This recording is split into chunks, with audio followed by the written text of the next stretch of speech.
Отежнато дишење, кашлица, кардиоваскуларни и други проблеми се јавуваат кај голем дел од пациентите по прележен COVID-19. Пациенти со вакви симптоми се почесто бараат помош во специјализираната болница за белодробни заболувања и ТБЦ во Тетовски Лешок. Доктор Исмаил Ваити вели дека ним им е потребно продолжено лекување со таблети, а кај некои и физикална терапија.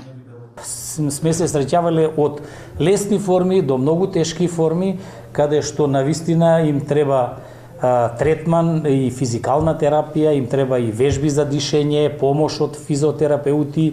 Секогаш прв на удар е плуќата, односно белите дробови. Не знаеме какви промени прави на мозок, какви промени на бубрези, на кичмен столб. Обично се жалат луѓе пост-ковид на болки по телото, некои имаат пореметено помнење, логореја се јавува. Доктор Ваити советува пациентите постепено да се враќаат на секојдневните активности. Може да трае рехабилитациониот период од 1 до 6 месеци.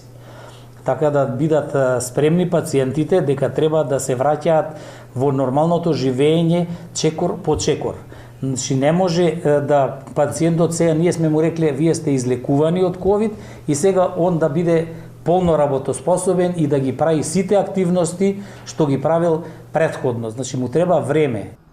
Доктор Светлана Трифуновска вели дека симптомите, пост-ковид потешкотиите и леталниот исход се почести во земјите каде процентот на вакцинација е помал.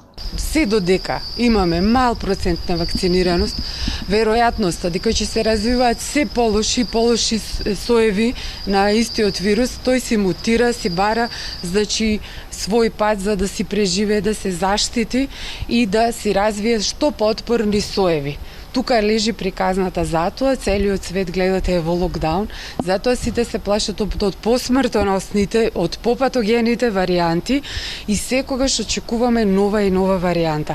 Затоа најважно и као што секогаш споменуваме, мора да се размислува да порасне процентот на вакцинираност кај населението. Лекарите велат дека токму вакцинацијата останува клучен фактор за спречување на ширењето и на ново откриениот сој на коронавирусот Омикрон, кој донесе загриженост во целиот свет поради големиот број мутации.